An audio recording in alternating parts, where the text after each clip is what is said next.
So we're coming to a very important session now, to the deep dive of this session. And I'm just really excited about what is about to be shared. So we have basically some of the most powerful people in the world, in my world and in the world of international education, some of the people who have influenced me the most in my work, who will be talking to you in a minute. Are you ready for this? Yes. I am ready, and I am excited too. Estelle, is it you or I doing this presentation? It's I, yeah? Because there are two Estelles on the program. Sometimes I'm not sure. Yeah, it's my honor and my prerogative to introduce the presenters of the last session of the fourth Ali ALOC conference, this annual conference. The deep dive is on leadership and inclusion. I'll let the presenters talk to you about it themselves in a few minutes. You will meet Proserpina Dhlamini Fisher, the founder and CEO of Educational Aspirations. She has over 25 years of experience working in education. She holds degrees in sociology, public administration, French linguistics, and phonetics, French as a foreign language, international education, and organizational behavior. And I think there's an MBA in there as well that wasn't mentioned. Proserpina is an international educator and a school leader passionate about education, and she strongly believes that we are all learners throughout our lives, and that learning should be an unforgettable and ongoing experience. She has seen the potential, strength, and influence of school leaders through her experiences in so many different schools in the USA, Ethiopia, France, South Africa, Switzerland, Germany, UAE, and more. So she knows, Proserpina, she knows what she's talking about, and she is my big sister. I love and respect her loads and buckets. The second person I would like to introduce to you is Boniface Massah. Boniface is a human rights defender and consultant on rights of persons with disabilities and social inclusion. He's a holder of a master's on rehabilitation and disability studies at the University of Stellenbosch in South Africa, in disability rights in Africa, pending a second one, at the University of Pretoria, and a bachelor's degree in agronomy from the University of Malawi, Bunda College, Agriculture. Boniface is also the recipient of several international awards, right? Such as the 2021 Community Engagement Exchange Specialist Mentor Program, the 2019 Holman Prize. He was a semi-finalist in that one. 2018 Mandela Washington Young African Leaders Initiative Fellow, and there is more. I cannot actually read you all of the achievements that Boniface has been able to earn throughout his career. I am extremely honored to have him in this deep dive session on leadership and inclusion. The third person that I want to introduce to you is Ariane Baer-Harper, one of my models as well in terms of leadership. And long story short, my computer just died on me, and I had Ariane's biography in front of me, so I don't have it anymore. Now I'm improvising and I'm talking from the heart.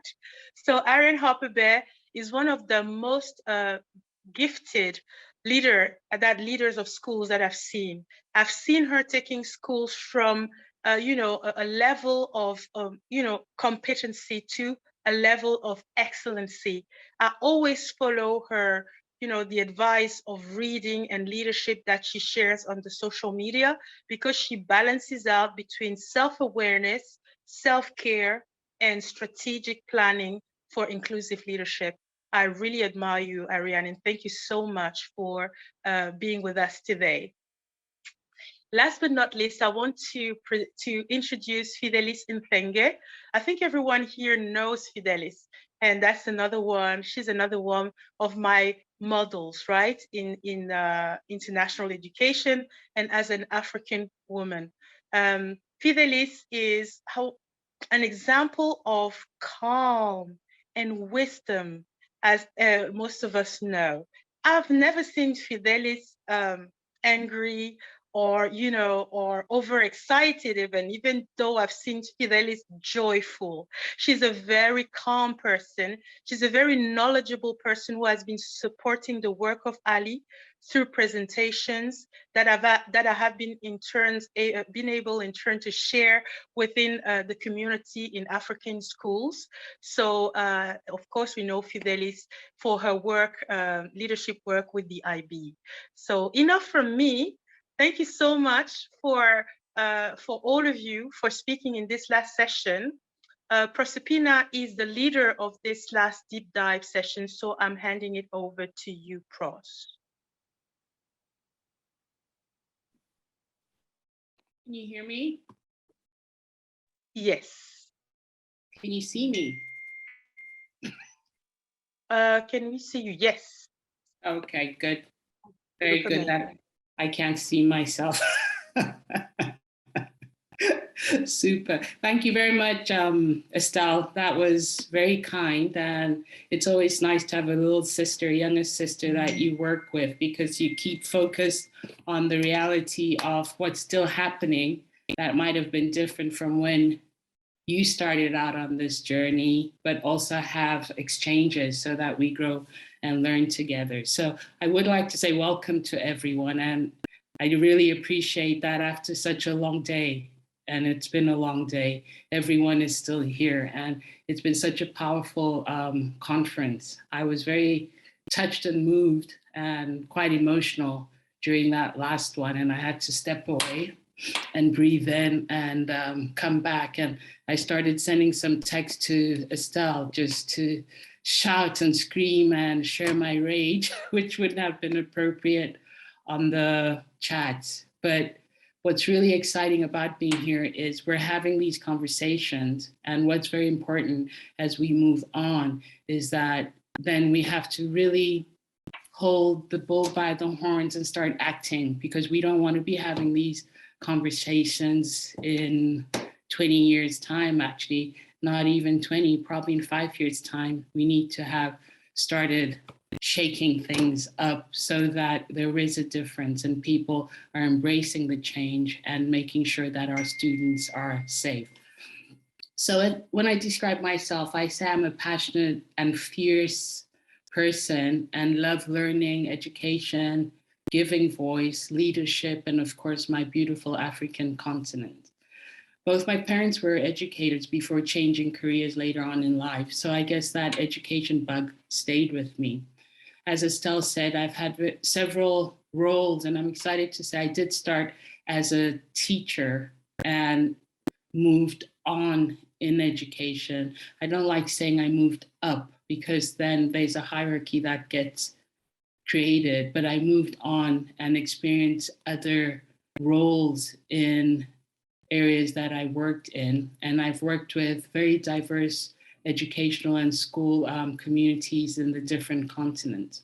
So I'm really honored to be here, and I'll be introducing my peers afterwards, but they're going to be telling us their personal stories. They're going to be exploring diversity, equity, equality, and inclusion, a key topic that we're seeing more often in our global educational conferences. And I'm really excited to say in international schools as well, because we're finally meeting DEI directors who work in international schools across the world, helping school communities engage in uncomfortable conversations and discussions about humility, what I call Ubuntu. And they continue to create safe spaces for school communities to question what they know and are comfortable with, and dare to push themselves to engage in change and transformation while aspiring to make our world a better place for all. And I say all in capital letters, because sorry, love, I forgot your name, the parent who was speaking before mentioned, it comes with the person you meet at the gate and everyone else in the school community. So it has to be a better place for all. School leaders and educators need new skills to ensure that all their students, educators, support staff, and parents feel a part of that school community. We hope that after hearing our peers, you'll be inspired to return to your learning organization and develop sustainable action and permanent, inclusive, and safe school environment. In our African cultures, and there are many of them, one thing we do have in common is storytelling, and I love that I heard about it from earlier speakers. And this is how our culture and traditions were passed down by our elders, telling our stories as experience, but also making them as stories to engage the younger people. Sadly, this way of learning started dying out as Western and formal education took over the world. Curriculum introduced through formal school education in many countries in Africa do not consider including or acknowledging the learner. So many a time students could not, and in many instances still continue not to relate to what they're learning. And this has left students devoid of any authentic learning experience. And in 2022, that really saddens me. We're grateful that we have organizations like the International Baccalaureate, who through their programs have aspired to create authentic learning experiences for students all over the world and continue to review and develop courses and frameworks which enable schools to develop inquiry-based learning experiences. We need to have that open up access so that more students can experience it. And this is why curriculum becomes the beacon of change in today's educational discussions. One of our conference speakers this morning said something interesting, which was that it's not so much about Africanizing the curriculum, but rather ensuring that our voices are seen and heard in what we teach our students in both national and international curricula. So once again, including everyone in this learning journey and not just choosing a box of what students will learn. It's all about inquiry-based. It's all about them coming in, knowing they have knowledge and how to explore that to grow and develop further. So our three speakers today are leaders in their areas of expertise. We'll share a personal story. That storytelling is a powerful tool for learning and will hopefully leave you wanting to initiate change in educational and professional spaces that you occupy. One of my favorite questions is, what is our intention in what we do? Which I hope keeps us focused on the end goal, even with all the challenges that come as we go on this journey. And my favorite verb is to aspire. And this is because I strongly believe if I personally aspire to add value and make a positive difference in my intentions, I should be able to inspire others in a positive way. So without much ado, I'd like to introduce our first speaker, who is Ariane Baer-Harper, and an American, and this is very important, and a dear friend to our African continent. She's joining us from the States. And during her school leadership in 2 international schools in Senegal, she went out of her way to self-reflect on who she was as a leader and how she was perceived. And then she took the baton and continued to run the race to ensure that she was working to understand her school and local communities and to be a serving school leader. So bienvenue, Ariane, and I pass it on to you. Merci beaucoup, and thank you for the kind words to both of you who introduced the session. I'm really honored and also humbled to be speaking with you today. And so just quick recap, as you just heard, I oversaw 2 African international schools in Senegal. And it's a country I have a 25-year relationship with, and one that I have a deep love for and that I admire very much. And in this new role as overseeing these 2 schools, one of the first tasks I was given was to Africanize the curriculum, which, of course, as we've been talking all day, is an excellent task to be asked to do, but naturally poses inherent challenges for a non-African American leader. So today, in today's presentation, I want to speak about those challenges and also share my personal experience with how I approached such a challenging task. So next slide, please. In order to contextualize my presentation, I want to start with a brief lesson on language, if you allow. So I think we maybe all know I don't want to make an assumption, that Africa holds the record for the world's most ancient written languages. And among them is the oldest writing system in the world, which of course predates the ancient Greek writing system by over 2,000 years. And the oldest, from the Proto-Sahara and what is now known as present-day Sudan, dates back to 5,000 BC. And let's compare that with ancient Greek that dates back to around 1500 BC. The dominance of colonization in the European languages has taught us through their narratives that Africa was less refined, less civilized before the colonists arrived. But as anyone who has really studied true African history, we know this could not be farther from the truth.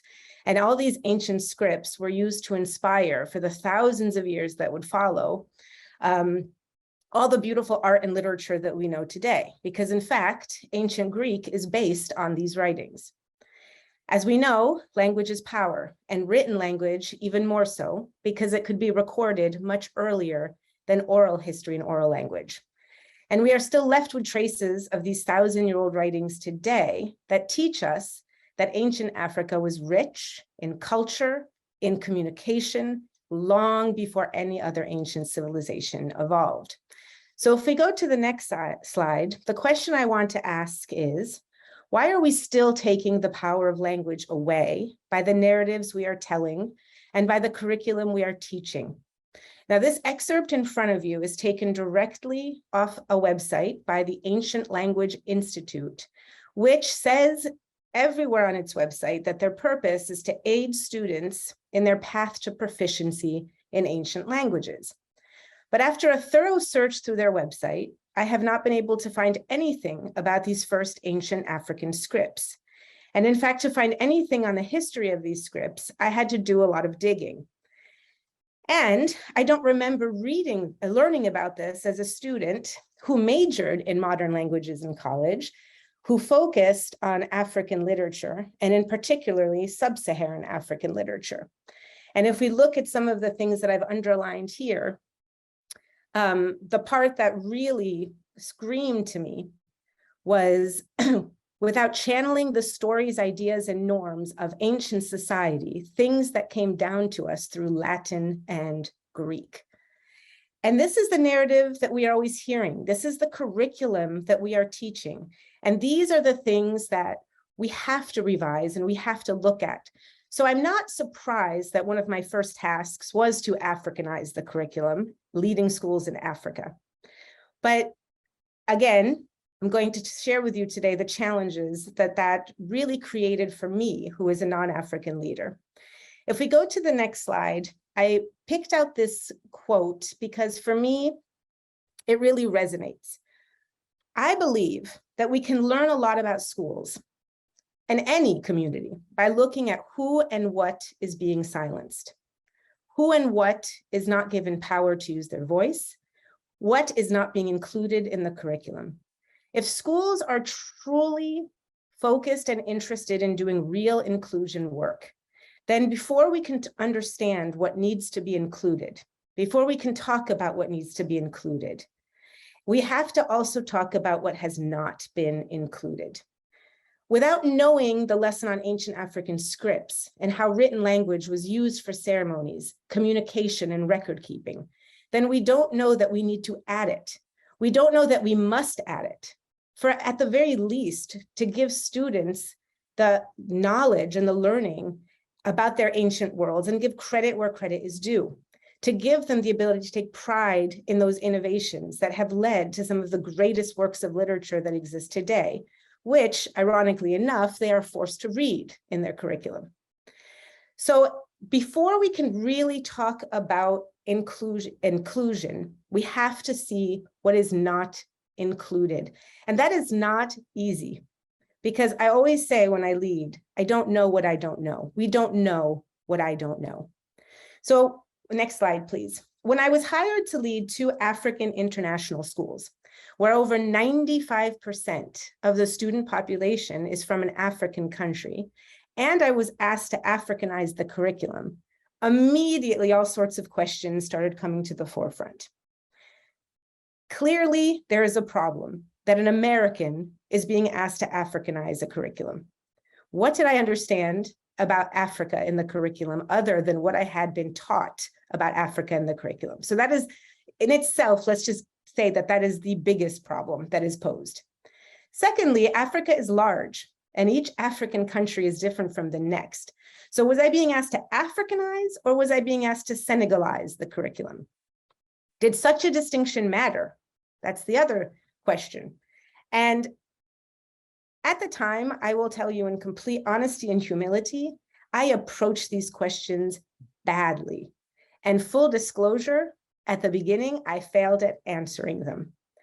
It became very clear to me that in order to attack some of those questions that I just asked, and also the questions that you see in front of you, I had to create a particular framework to help navigate this very important task that was being asked of us, the school, in making our schools more visibly African. It is a framework that I developed that for me puts identity and awareness at the center, because as we know, identity is linked to power and privilege, and acknowledging privilege is the core to creating bridges and to creating an environment of trust. For me to expect or create a space where those under my leadership needed to code switch in order to belong and be successful was the primary killer of innovation and growth.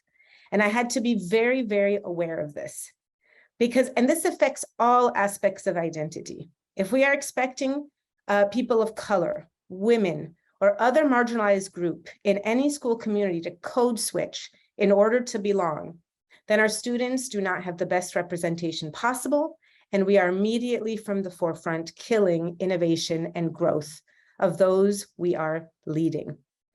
So if we take a look at some of these questions, these are really the burning questions that were at the forefront of the work I was trying to do. First, how do I know what I don't know? How do we change this very troubling perception that I felt that exists in Africa, that if you were American, you were somehow a better leader, or if you were European, you were somehow a better leader? How do we frame an inclusive anti-colonial African curriculum when we're teaching in the language of the colonizer? And what part of the curriculum is important to integrate in Africa if we know that the African students we are preparing for the future, a lot of them are actually going to go study post-high school in other countries, some outside of Africa. Next slide, please.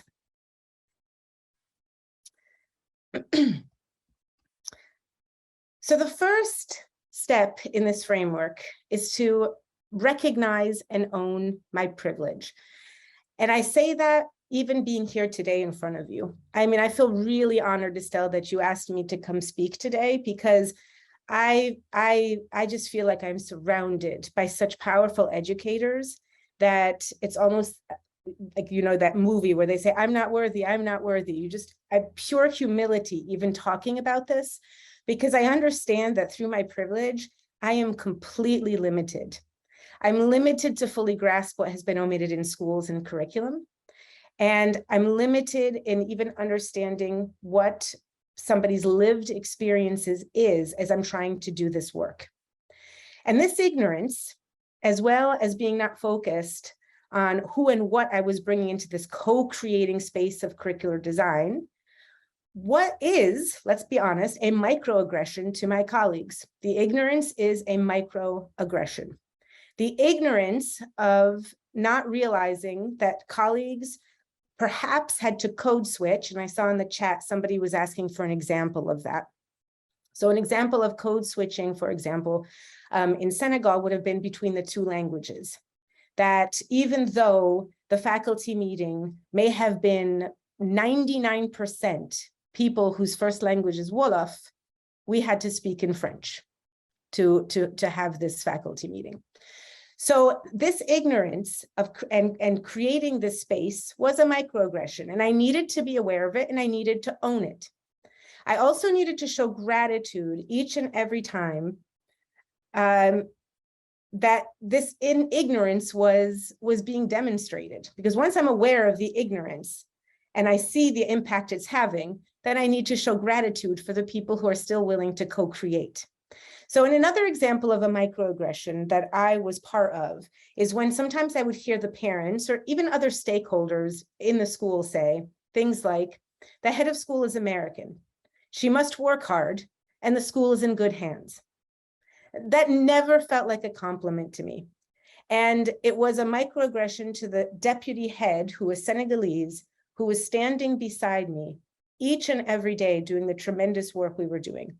And it was not enough for me to simply reply, we all work hard. I had the responsibility to ensure that I was creating a school environment where such comments did not get made. And that is the number one part of my framework. And in order to be able to ensure that comments like that were not being made, I had to understand the privilege. In the next slide, I talk about gratitude. I had to show gratitude and humility because in doing so, I could really hear and understand what was valuable to the local context and to the school culture. I had to understand that the importance of shared equity in co-creating had to be tied to what was valued. I had to show my colleagues with very visible and concrete daily examples that sure, alone I could go far, but together we could go farther. I needed to show them that I needed them more than they needed me. And I had to be very clear about this from the beginning and from the get-go. Next slide, please. So after all this awareness and shared understanding, obviously is when we can really start the creation, the growth, the change, the taking a deep look at the curriculum we're offering, learning what the local context values, especially when it is so different from everything you've ever known, is extremely uncomfortable. And I heard somebody earlier say, lean into the discomfort. And a personal example of this is my first year heading the school. I had upset a colleague who was very, very dear to me. I had not heard her say hello to me when I entered the school, and I had 1,000 things on my mind. I was super hyper-focused. And because I had not heard her, I did not say hello back. Now in Senegal, this is such a big faux pas. It is such an insult and makes one feel very, very undervalued. And the dialogue that ensued about how rude I had been made me feel very uncomfortable and very defensive. But I had to truly understand what she was asking for. She was not asking for a hello. She was asking for confirmation that I, who had entered her space, understood her values. And time again, if I demonstrate that, then we can develop a shared purpose. And as you see here with this chart that I'm sure you've seen before, once you pass through the discomfort and deal with those challenges, you can find that shared purpose. I had to drop my defenses. I had to lean into this discomfort. But with this common purpose, the path then becomes clear. Because with common purpose, you're communicating two things. You're communicating there's growth, and you're communicating there is visibility. Because in order to have visibility, what are we trying to make visible? First and foremost, this shared purpose. And such a powerful statement of we have a shared purpose and we are growing is the foundation, the very necessity in order to truly enrich a curriculum. Next slide, please. So therefore, if leadership starts with shared values, then curriculum design must start with a shared purpose. So in my particular case, the task was to Africanize the curriculum. But the purpose of that task, the why behind it, was to reassert Africa at the center of knowledge, discovery, and innovation for our students, for our teachers. It would speak to our students' lived experiences, validate and strengthen the knowledge that had shaped them and will continue to shape them as they enter their lives post-secondary school. And ultimately, this is the primary role of international schools and my charge as an international school leader, to provide students with the tools they need to navigate and empower themselves in their lived experiences. And in doing so, they may and they will appreciate the value and lived experience of others and everybody with whom they will work.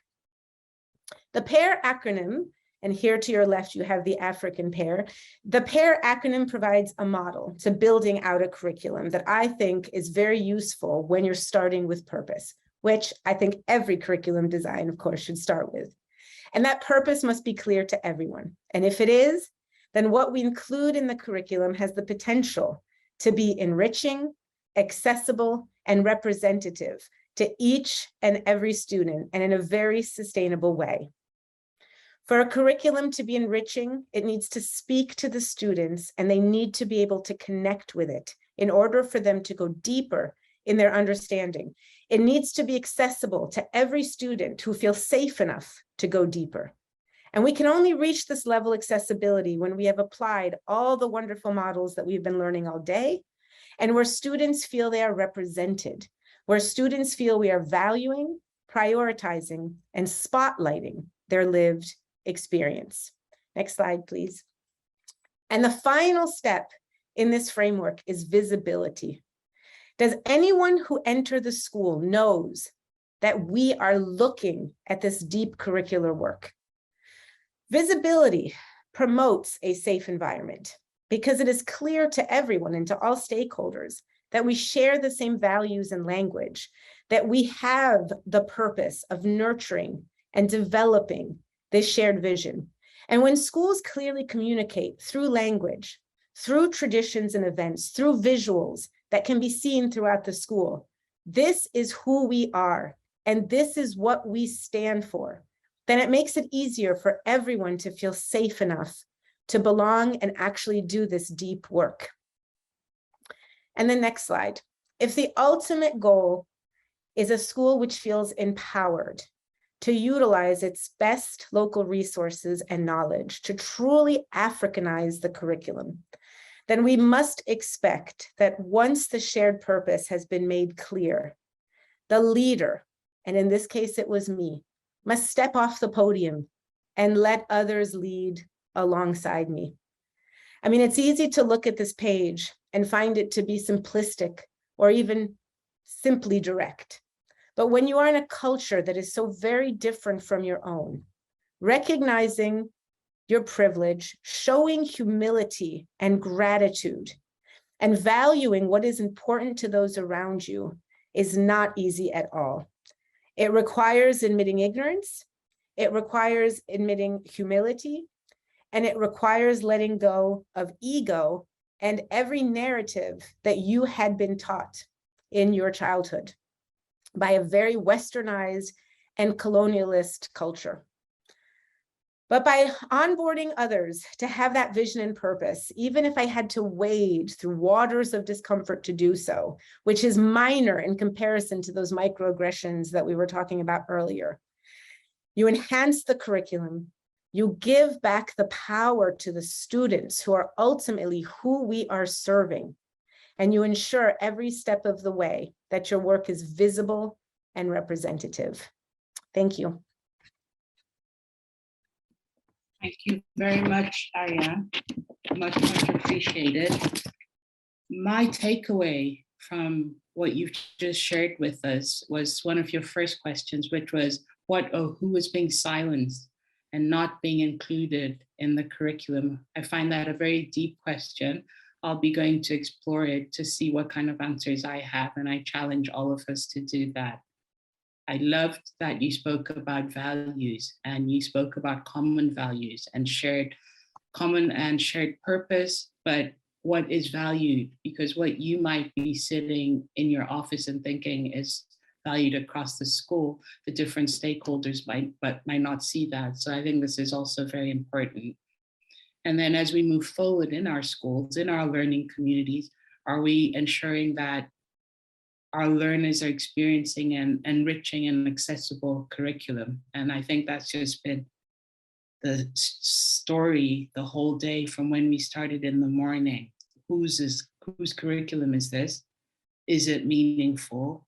Is it actually a learning experience which is positive for all those students that we are responsible for on a daily basis in our educational institutions? And again, another resounding word, the discomfort. For us to have change, there must be discomfort in what we do and where we're going with this very, very important work. So thank you very, very much for that, Ariane. Our second speaker is an advocate of social hierarchy inequalities, as Estelle said earlier on, and especially in an African school and work context. Culture and tradition at times have held us back from embracing difference and change, tying us to old narratives for many years.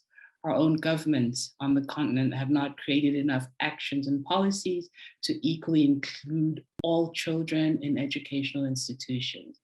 Boniface joins us from South Africa, but he's from Malawi and takes us on this personal journey on albinism and has also chosen to spend part of his birthday with us today. So please join me in welcoming him and wishing him a very, very happy birthday. Thank you, Boniface.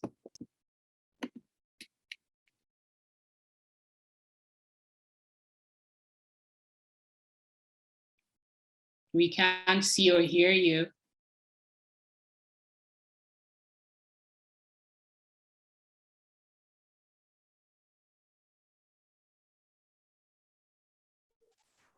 Hello. Oh, yes. We can hear you now. Yeah, thank you. No, thank you very much for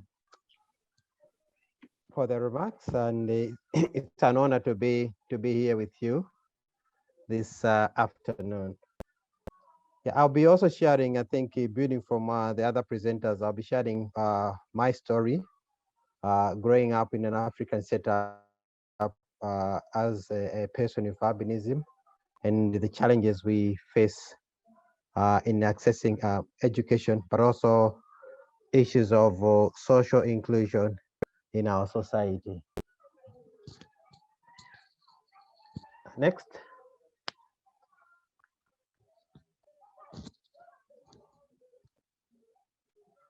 Next slide, please.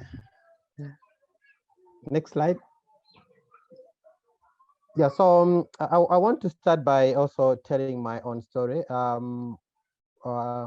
As you're aware, in most African setup, people with albinism have been rejected for so long.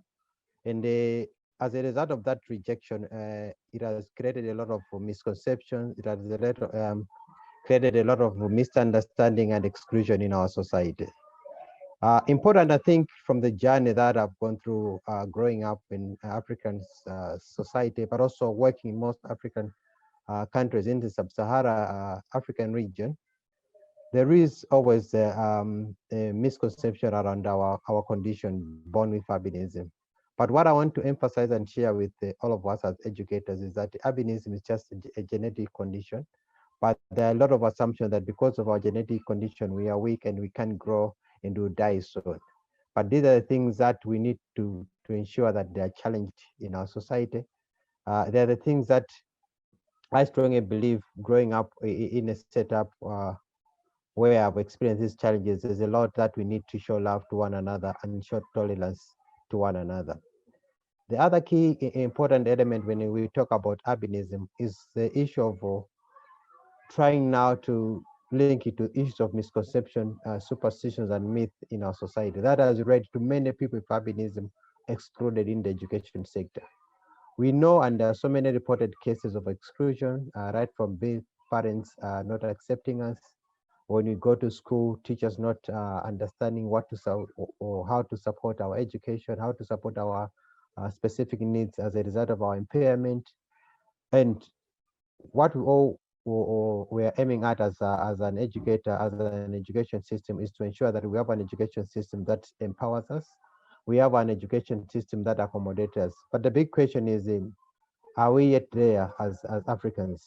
Why do we still have a certain quota of individuals or students in our education system that are being still excluded and rejected in our own setup. I have also explained the key elements around the actual killings of people with albinism in our communities. That has also led to people living in fear, parents living in fear. A lot of young people with albinism, children with albinism have dropped out of school because parents would want to protect life of their children, as well as the children themselves have also fear of going to school. And this is the reality that we are living with in African setup, where majority of the ritual killings and superstitions as a result of not understanding albinism condition has led to people with albinism being excluded and being killed in our society. And Malawi, my country where I come from, is one of the country where these killings have happened quite a lot. It's one of the largest, one of the countries where most of the attacks have been happening. But my reflection, I think, around these killings is we must appreciate that we are also extraordinary people. We must appreciate that as young people, as people with albinism, we also want to feel that level of excellence. We want to reach that level of excellence. But we cannot achieve that because now we are living in a society which is not even understanding us. We are living in a society which is even targeting us because of our albinism condition. And all these issues links to the previous discussion around the inclusivity, acceptance, and also issues of our culture, issues of language, when a person with albinism or a child with albinism is born in our society. Lastly, on this slide, I would want us to say that when you talk about inclusion, and when specifically I talk about albinism growing up and facing all these challenges, we have really taken away the element of celebrating diversity. We must really accept that there is uniqueness in each and every one of us, including us as persons with disabilities or learners of disabilities. So when you look at albinism, yes, it's a genetic condition, but it has also its own unique features, its own unique conditions that we must ensure that for them to access education, for them to achieve in life, those specific needs must be provided and must be accessible to them. And one important thing is we cannot define our path to life, or we cannot flourish if we haven't eliminated all these barriers for us to access education. We haven't injected in our education system a lot of knowledge, a lot of truth around albinism. And this is worrisome, as I said, because the levels of stigma that we face, it's not just within the schools. Even right from our homes, right from our communities, we experience these levels of stigma, these levels of stereotypes, and a lot of assumptions based on the way we are. So we're still like struggling within our African setup to define the society defining us, whether we are white or whether we are black enough, and that has really led to majority of us being excluded, mainly in the education sector, but also in other sectors across the board. Next slide, please.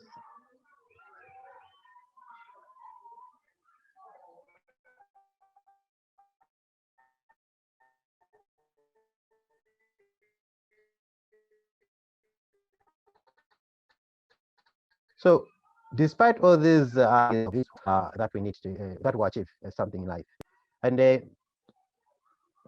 one of the key things that I've experienced is that we must ensure that within the mainstream society, within the mainstream schools, we ensure that learners with albinism are able to access such education setup. The reality in most African setup is we have both the specialist school kind of model and also the inclusive setup schools. And in the past, majority of us as students with albinism, we went to these special schools.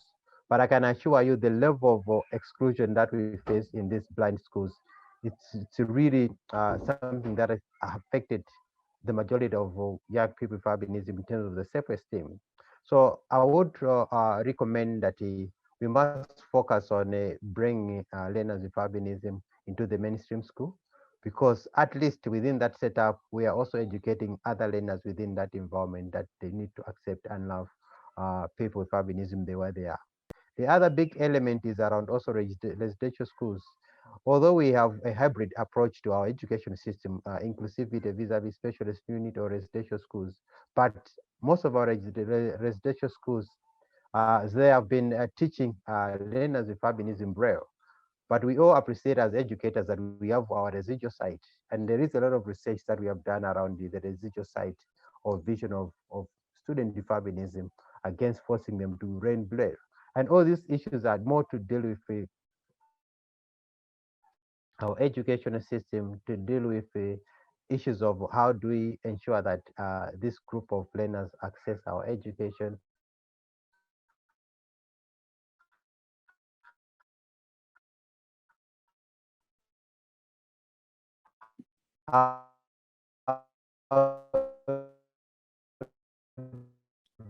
There's an echo, Boniface. We're not hearing you properly.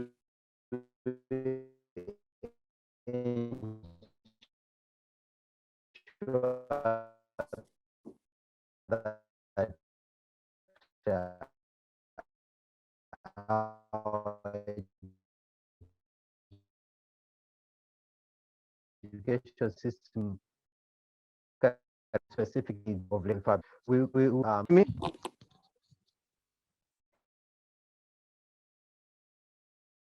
Boniface, we're having problems hearing you.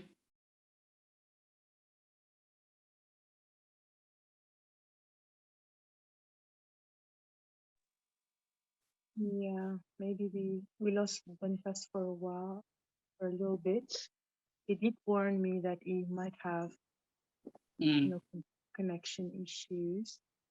I'm wondering if we couldn't ask him when he comes back to take up the camera, see if it helps. And in the Boniface, are you back? Hello, you can hear me? We can hear you. Maybe continue without the camera, just in case. Let's see how that goes.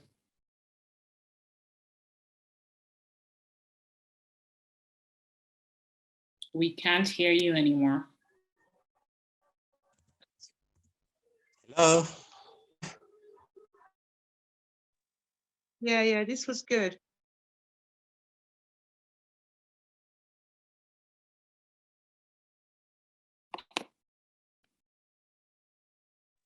Hello? Okay. All right. Should we go in fast later? What do you think, Pros? Just give him a minute so that we just tell him also. I don't even have his number. Okay, I will send him a WhatsApp. Boniface, are you back? He's back are you online. having problems?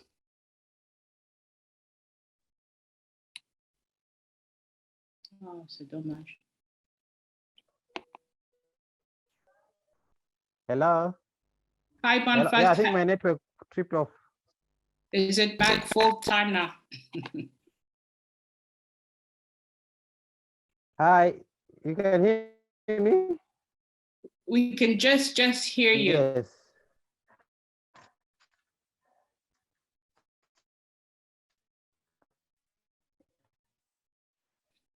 We can't hear Hello, you, you can hear Boniface. me? We hear you and then you disappear. Do you think we could go on to the next one and come back? Hear me now? We can't see you.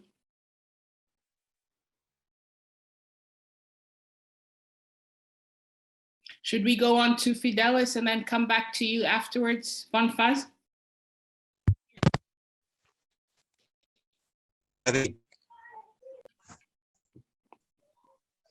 Boniface, we're struggling with you. Should we go on to Fidelis and then come back to you afterwards? Yes. Okay, super. So we'll hold the slides there and then we'll carry on with Fidelis and hopefully it will be back afterwards. Perfect. Super. Our last speaker, who's not quite our last speaker anymore, as Estelle said, is known to many of us and in the world of international education across the world.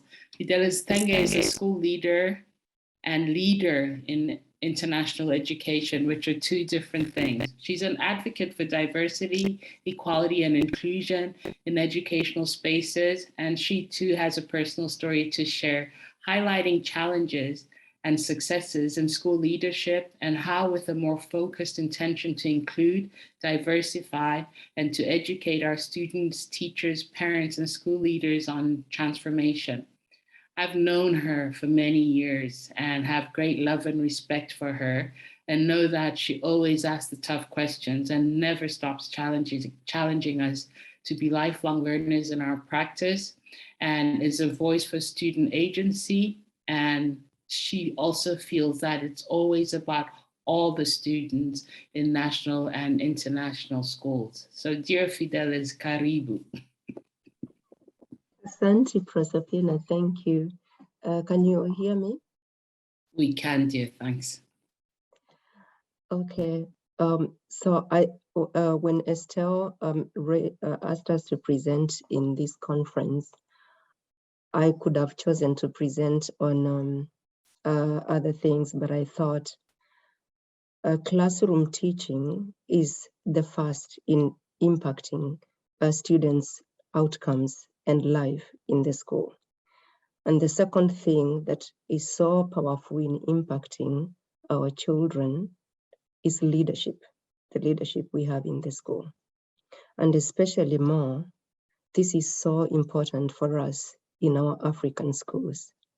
So in my talk today, I want to focus on us being the leaders, and therefore the people who drive what we actually want to see for our learners, because we are in that position and in that space where we have so much to do, and we can do it badly such that it is so harmful, but we can also do it so well with so much humility and accepting that we are as much learners as all the other people we represent in our school community. So that's going to be my focus, and I'll focus on purposeful leadership and building a culture of inclusion in the school, and taking responsibility for education for all in the school. Can we move on to the next slide? Thank you. So my focus on leading with purposeful inclusion, why these streams, I want to tie it with my story. And most of you probably will have gone through schooling in Africa or elsewhere, where you had leaders, school leaders who were not similar to yourself or many others in the school or in the classroom. And it is one of the hardest things actually when you take on school leadership following an expatriate head of school who is white, male, privileged. And I'm so thankful, Ariane, you started your speech on acknowledging the privilege.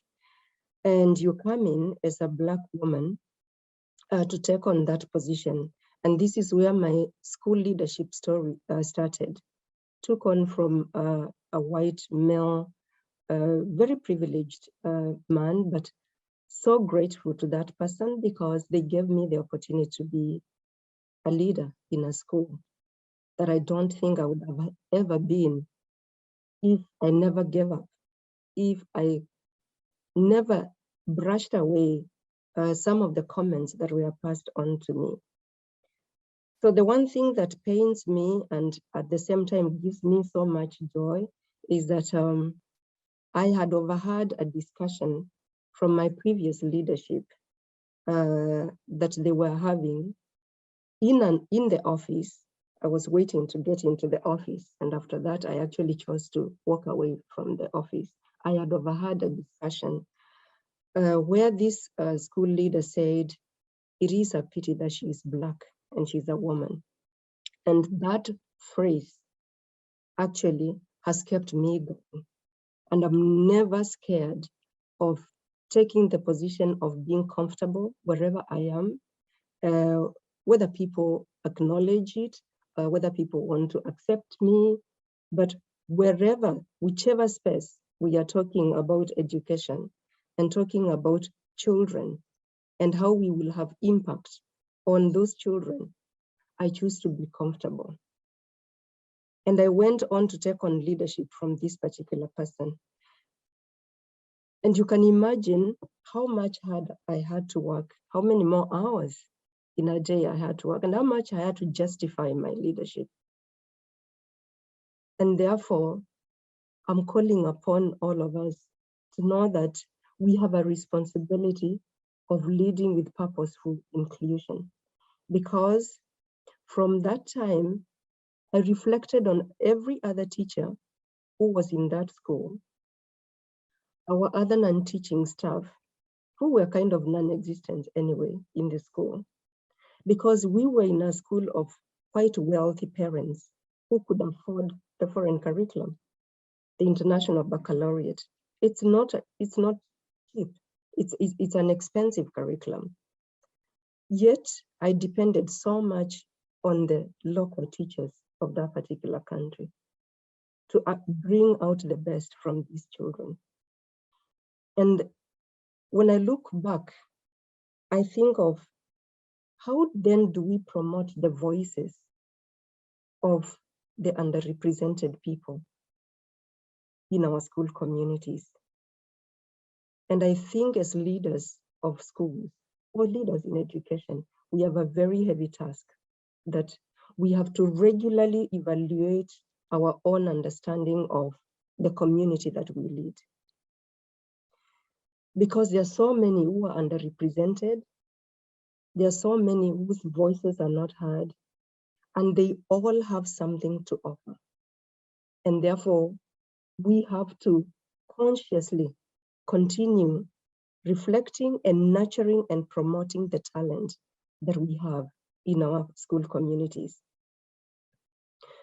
Schools are such powerful disruptors, but this disruption that is so much needed can only happen and be impactful if we have bold, courageous school leaders. Recently, I had a conversation. Some of you know that I work for the International Baccalaureate, and I had a conversation with a head of school in Brazil, who is being faced with a lot of challenges from his school community because they do not want any discussions on LGBTQ in the school. Some of the well-paying parents are complaining that whatever discussions are happening in the school, they really do not want their kids to hear that or to learn that.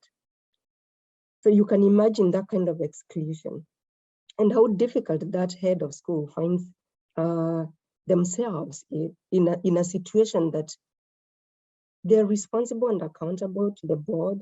They're responsible, accountable to the parents because these are fee-paying parents. They would want to have inclusive education in the school, but they are not being given the opportunity to do so. And it is such a difficult decision for this particular head of school. And what I told this head of school, I said, you have to be bold enough.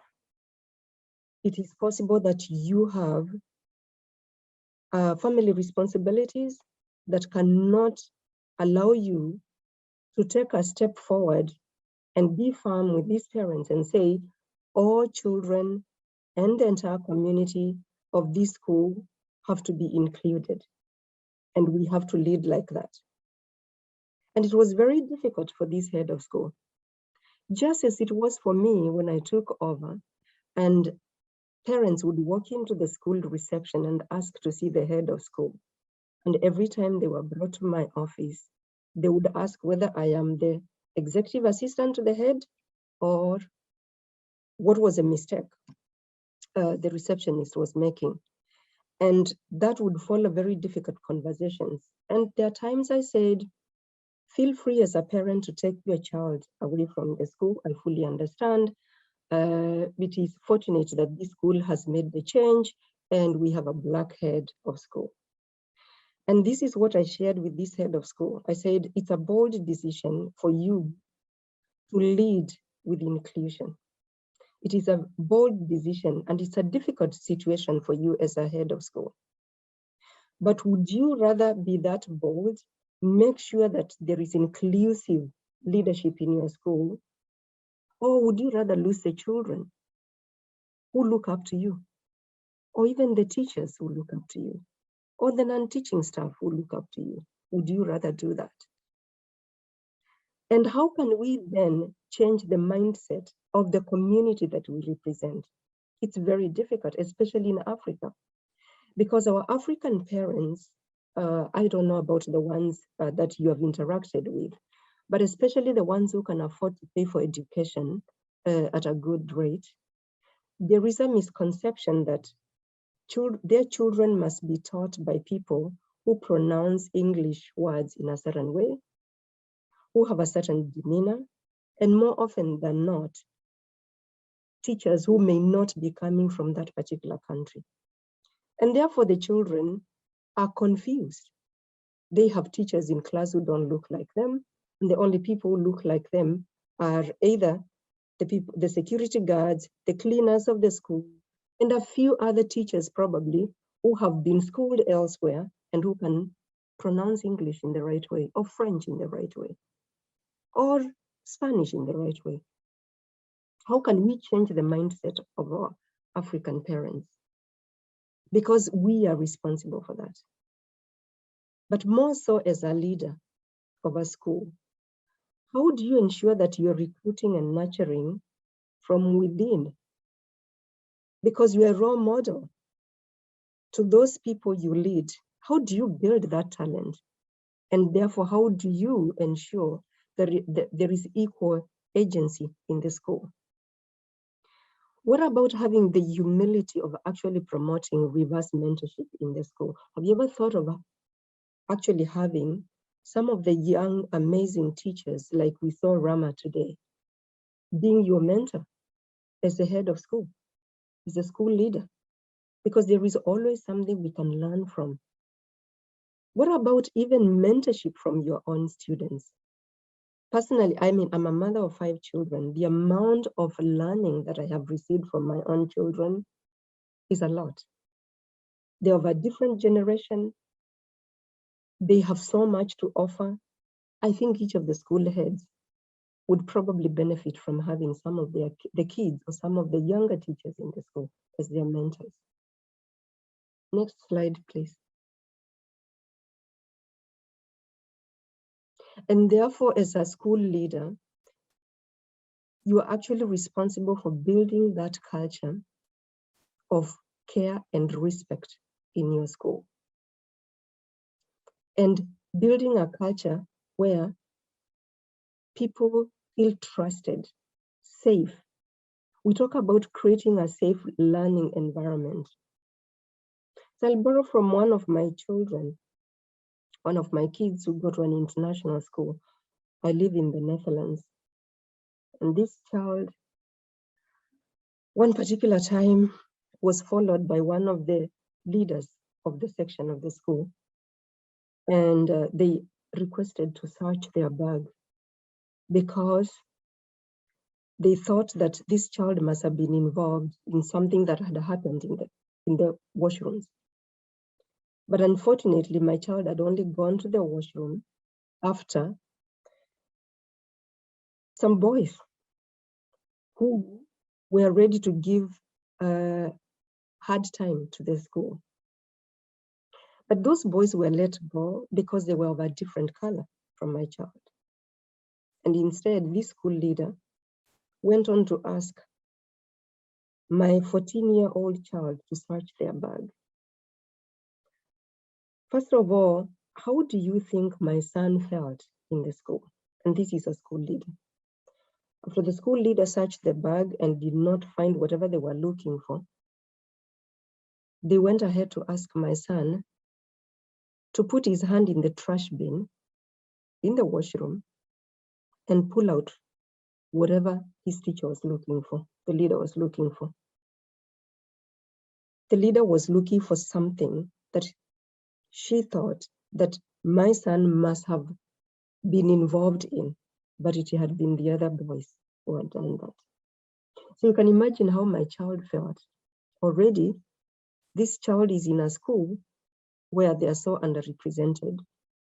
He doesn't see many people of his color in front of him.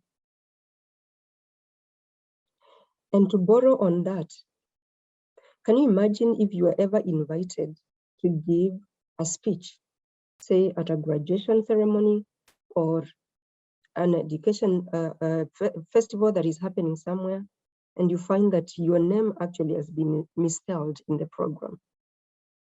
This is all about building a culture of inclusion in a school.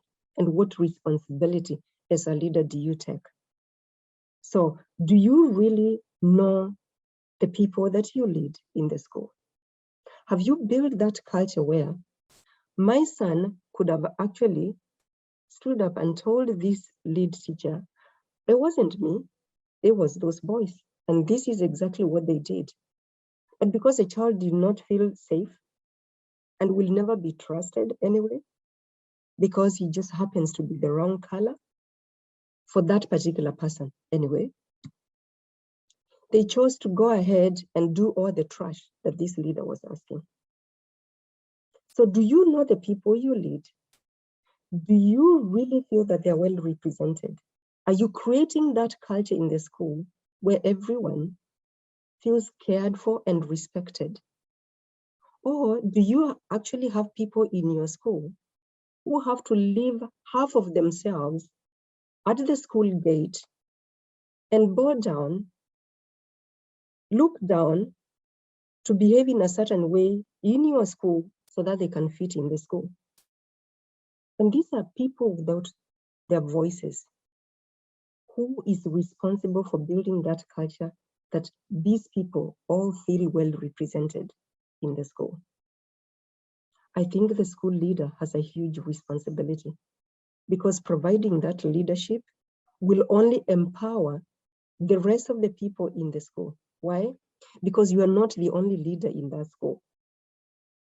Everyone in the school gets an opportunity to thrive as a leader in certain contexts. It could be the security guard who said hi to Tamkara's child and felt so good. It could be the receptionist who receives the phone calls in a certain way. It could be that teacher you just hired.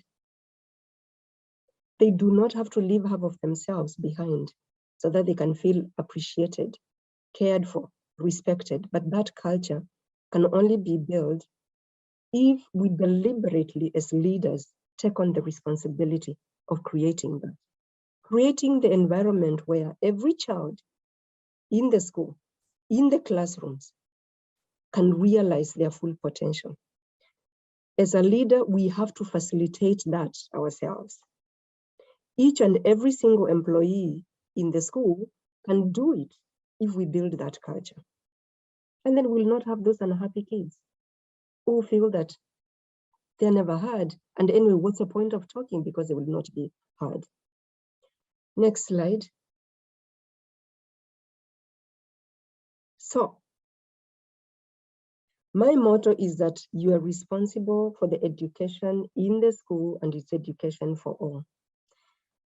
The motto of every teacher should be, I'm responsible for educating every single child who I interact with, every single staff member that I interact with, every single parent that I'm interacting with, even if it means that I have to make that bold decision. And therefore, as a school leader, how does success look like? It's when you center on those people who are so marginalized, most underestimated, most overlooked, and ensure that the best out of them is being brought out. And they have the voice. But that's a difficult thing to do. But it is the way towards sustainability. Why? Because we all have a shared humanity. And every single individual deserves to be treated like a human being. So how many students are you accountable for?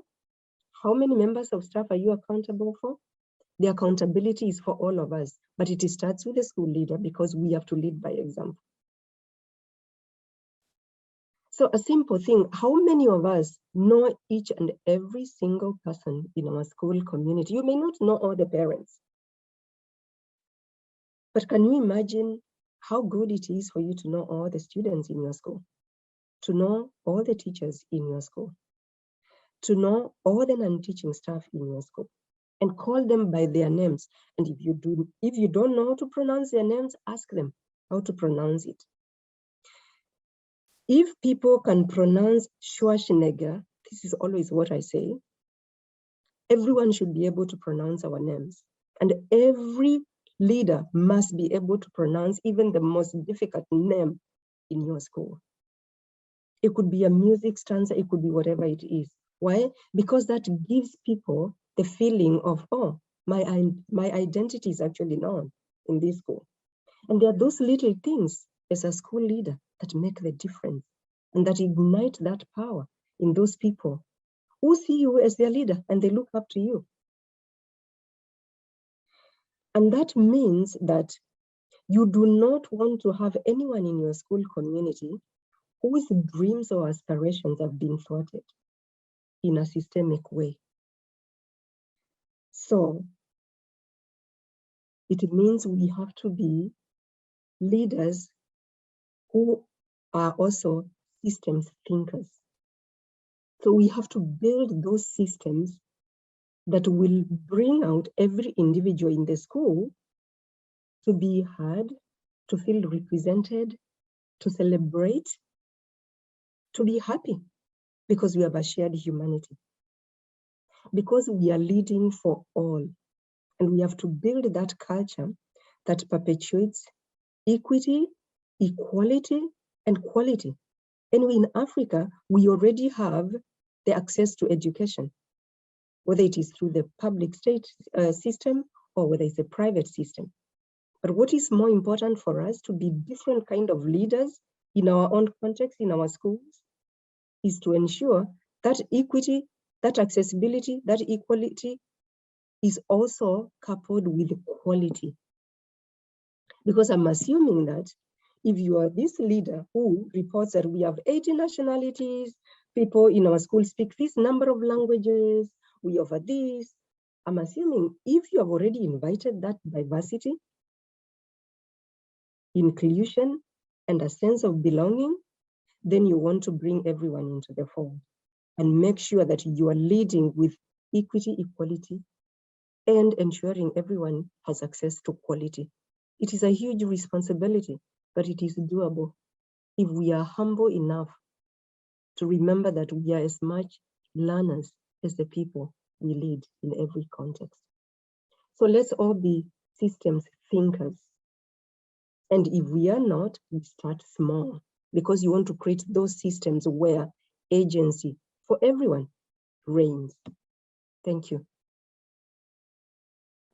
Thank you so much, Fidelis. Really appreciate, spot on, exactly what we should all be thinking about. You know, my takeaway is, again, one of my passions, the leadership, ever so important, where the direction, and when you say the systems thinker, I think that's very important. You started off by talking about influence. You started off by talking about purposeful leadership and purposeful inclusion.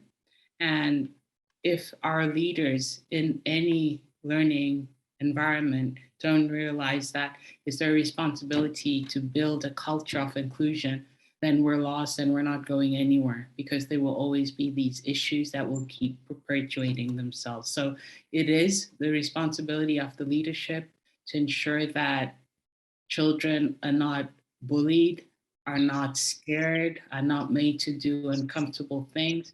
And I've always said, especially in the environment I've taught in the most in international education, that we need to ensure that we do, as school leaders, work with our educators that we employ when they arrive in a country, so that they learn about the culture and learn to respect the culture.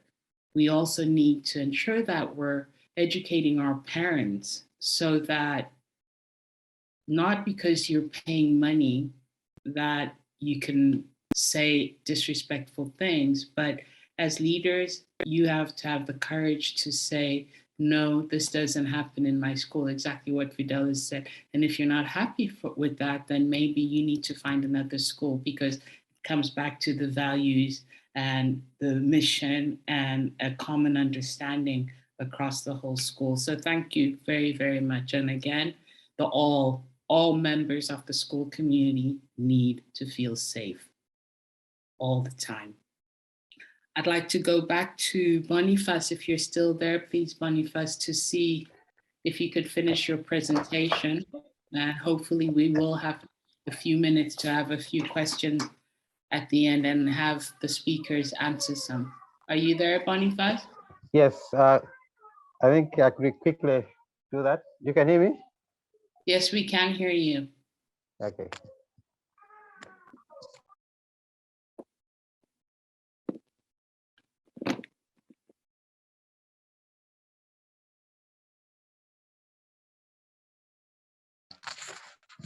I think the presentation is not up.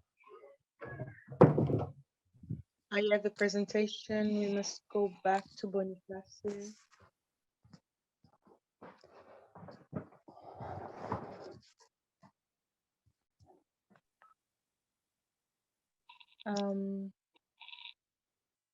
Who's sharing?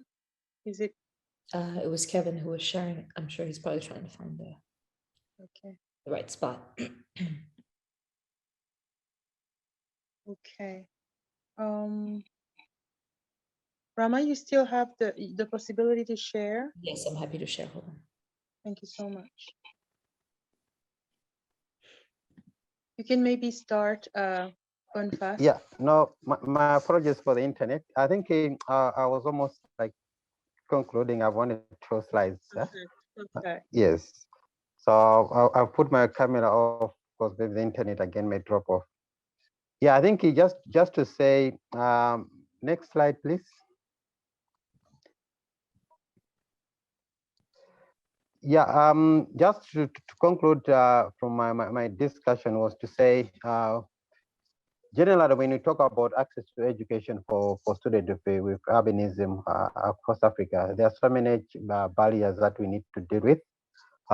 Issues of our curriculum, most of the curriculum are rigid. I think there was a lot of discussion around the curriculum. Also, we need to ensure that when you talk about inclusive education, I think, yes, there's been a lot being invested by different governments, different stakeholders, but I think there's still specific needs of learners with albinism have been left out. So there's still need for us to, as educators, to engage a lot in ensuring that our teacher training colleges curriculum are also addressing the specific needs of learners with albinism. But I also want to just to say, apart from, I think, the usual argument or excuses by most of governments that there are no resources, I have worked with schools where there are simple things that schools need to do, like adopting uniform policies to ensure that learners with albinism wear long sleeve uniform, use their hats in school, wear glasses. These are basic things that most of our governments or our schools in the rural setup should be able to do without really any cost attached to it, ensuring that learners with albinism are sitting in class.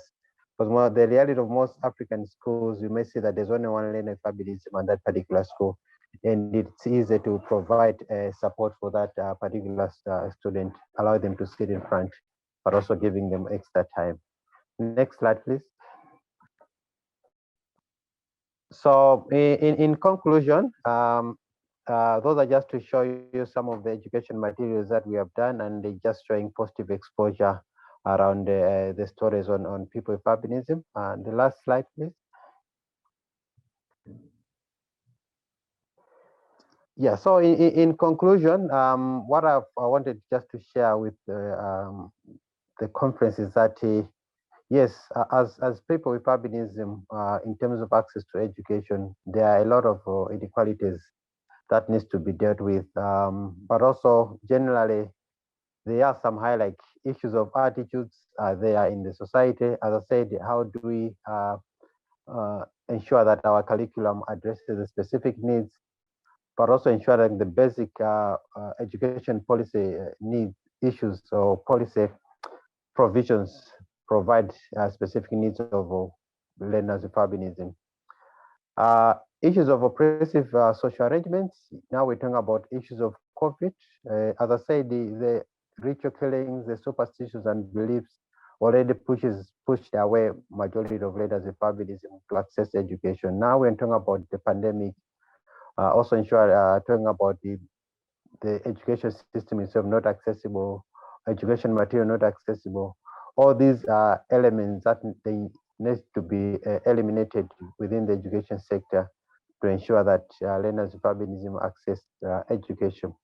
Self-awareness and acceptance is very important. We need to build confidence within parents, within learners with albinism themselves, so that they're able also to define their needs, they're able to challenge the inequalities in the education sector, but also at least speak for themselves as being self-advocates for their own rights.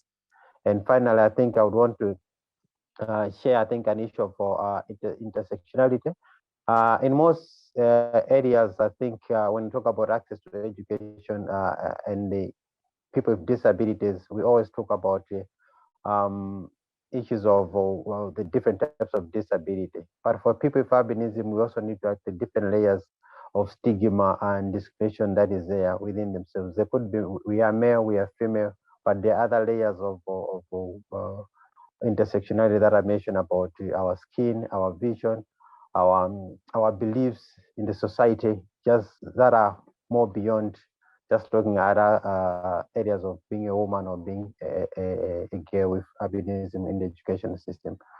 And as an advocate, I always call upon accountability because I strongly feel that it's a duty of our governments to provide quality and accessible education for all, including learners with albinism and everyone else. Thank you for your time. Thank you ever so much, Boniface. Really appreciate you sharing from the heart what you've experienced, but it's exciting to see what you continue to do to ensure that we are educated. We've all learned so much from you in just a short time that you spent with us, and the whole misunderstanding and misconception of your condition is something that more and more of us need to learn more about, and that whole exclusion inclusion. One thing that did touch me was when you mentioned how this children with albinism have been put in special schools, in inverted commas, and how they were being hidden when in actual fact they should be in the mainstream so that the present is a learning journey for the students as well with the facilities and access, but also for others. And that's something I think Tamkar mentioned also, as in those questions that had been asked, and that one specific question about why education is bad in Africa. The teacher made a statement which not only bothered her son, but also was teaching the other children in the classroom something that was not correct and negative. So presence is very important agency, and just continuing to be an advocate. So thank you for sharing with us. We really appreciate that. I am exhausted with excitement after such a long day of really insightful and exciting learning. And I thanked my three speakers that I was responsible for sharing their stories. And thank you everyone that you're all still here right up to the end. And dear Estelle, whichever one of the two amazing Estelles, I hand it right back to you two ladies. Thank you. Thank you so much, Proserpina, and thank you, Ariane. Thank you, Fidelis. Thank you, Boniface. We hear that it is the responsibility of the teachers to make sure that everyone is safe, and not only those who look like the majority. It is easy to say, but there are still so many stories that show that not all the children are safe in classrooms in Africa. Not all students are safe in classrooms in international education. I want to come back to the genesis of Africa Learning International before closing. This is a space for international educators and educators from national contexts to come together and to learn from each other. And I do hope that this is what happened today in this session. And for one, I'm just dizzy with gratitude as well for the day that we just had around this table. Before we close, I want to acknowledge one last organization which is TC Consulting, the organization led by Estelle Bunya-Fomeju, doing that work also of anti-racism and consultancy, as well as educational aspiration by Proserpina. I want to hand the mic to Kevin, if he's here, thanking him for being such a great partner through ILOC for this conference, supporting, making visible. Thank you so much, Kevin and ILOC. Is Kevin still with us, or will Kevin is here. Yeah, brilliant. Kevin. Estelle Squared, I want to say thank you all so much. And we call you the dynamic duo for this space and for this day and this opportunity to embark upon just the work that you all have been doing in the African allyship group as well, to expand upon this, and another year of a very successful conference. And obviously for everyone who's here, our next steps and our actions is to make sure that we take our learning back. I saw already Rachel online, Tankara, she's already signed up for your class, for example. So it's making sure that we ourselves acknowledge where we're at as learners, and knowing that a lot of this information we're learning is new, and sitting with that, and knowing that there's this opportunity to learn, to unlearn, to be better and do better, and to take this back to our schools, take this back in situations where it might not be comfortable, and starting those conversations, posing those questions, as we just saw our last facilitators do. And so, as Nayang says, and Rama will say, one relationship at a time, and it takes each and every one of us. And so we're just so grateful to collaborate, and grateful for Estelle, Kamisa, for Rama, for Kwame, for this space and opportunity. And like I say, and one thing about me, my first international trip overseas, 19, I won a free trip to Africa. So when I got my passport, it was to go to Benin. That was the first time I went overseas. And my eyes were open to the world at that point. I'd never been out of the US. Was blessed to win a free trip, and that's still in my heart. And I have had numerous opportunities to visit the continent, and I do not take it lightly. So in Nigeria, I've been able to work. I've been to North Africa and other parts, and looking forward to getting back. Africa's still on my list. I have so many places that I need to get back to. And so we're just, again, so grateful for everyone who came. And as we continue, just the work continues. I think that's the big piece. And we invite you, as always, into the ALOC space, as you know, from membership to coming to conferences. We have our Summer Institute coming up, but again, we're on our own continuous learning journey of transformation. And so we just invite folks in. So thank you, Estelle. Thank you, Kevin. The very last words of this fourth conference of Ali, and this year with ILOC, will be the title of Boniface's presentation. We are not broken, unfinished people. We are not broken, we are not unfinished. Each and every single person here, each and every student in our classroom, including these minorities we have biases against as African teachers, as international teachers. None of these kids, even if they are in wheelchairs, even if they are with albinism, even if they are LGBTQ+ in identity, even if they are different, even if they are, you know, Black boys who are suspected to be guilty before even proven innocent. All of these people, they are not broken, unfinished people. So let's go be after everything we've learned today. A big thank you to you. Bye-bye, everybody. Shall we finish? We can't leave without saying thank you. No, Estelle, thank you so much. You're amazing. Thank you, Kevin from ILOC. I mean, just thank you, everyone who contributed today. It was amazing. Thank you to all the participants. I just want to say out loud. I want to say thank you to Estelle, who put this entire conference together and brought us together. If she linked me with Tamkara, I feel like I have another sister for life now. And she linked me with all of you. I am so, so grateful for you and just for your presence and just who you are. You are humility personified. I know I say that all the time, but you are incredible.